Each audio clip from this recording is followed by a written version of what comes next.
महाराष्ट्र प्रदूषण नियंत्रण मंडळाची मोठी कारवाई। सोया सिस्टीम लिमिटेड कंपनी बंद करण्याची नोटीस।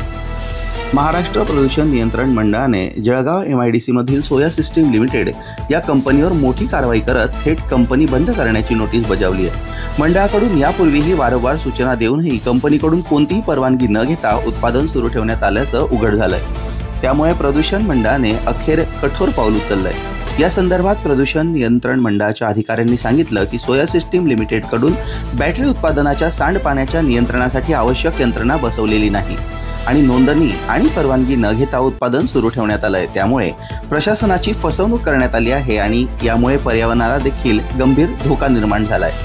फक्त सोया सिस्टीम लिमिटेडच नव्हे तर जळगाव MIDC मधील इतर अनेक कंपन्या सुद्धा महाराष्ट्र प्रदूषण नियंत्रण मंडळाच्या रडारवर आहेत।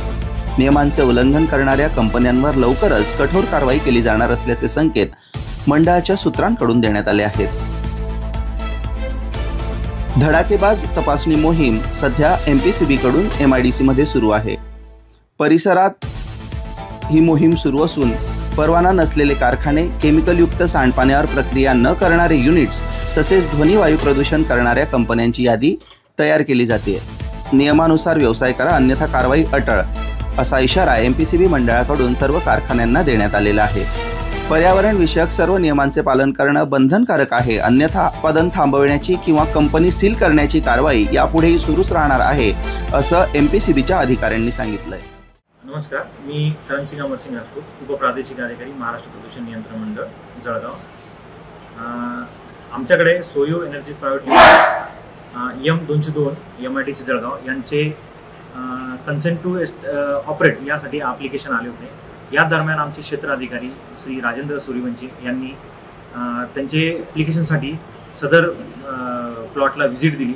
व्हिजिट दरम्यान त्यांना काही गोष्टी आढळून आल्या, जसे की आत्तापर्यंत कंपनी बरेच वर्षांपासून चालू आहे, पण मप्राणी मंडळाचे कोणतेही यांच्याकडे संमतीपत्र आढळून आले नाही।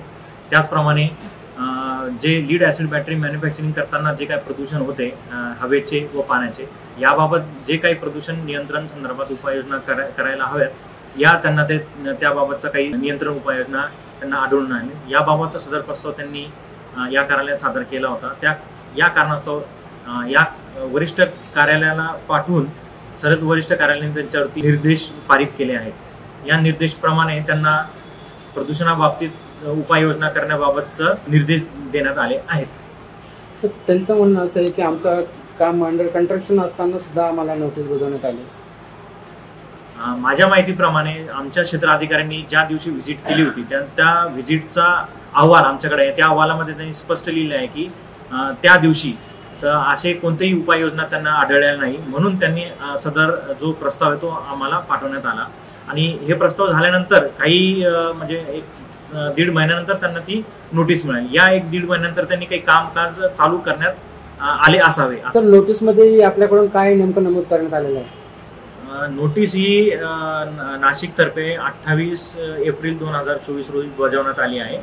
त्या नोटीसची एक प्रत MSDCL यांना वाया पोस्टद्वारे पाठवलेली आहे, तसेच एक प्रत MIDC यांना पाठवण्यात आलेली आहे।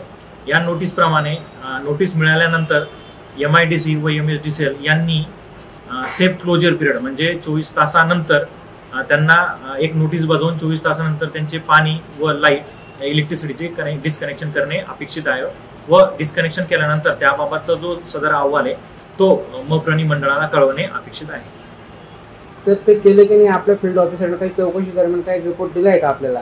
अजून याबाबत डिस्कनेक्शन ऑफ इलेक्ट्रिसिटी आणि पाण्याचा अहवाल अजून प्राप्त झाला नाही। तो जर MIDC आणि MSDCL यांच्याकडून प्राप्त झाला त्यानंतर त्यांची पाहणी करण्यात येईल की याबाबत जे प्रोडक्शन थांबले व नाही।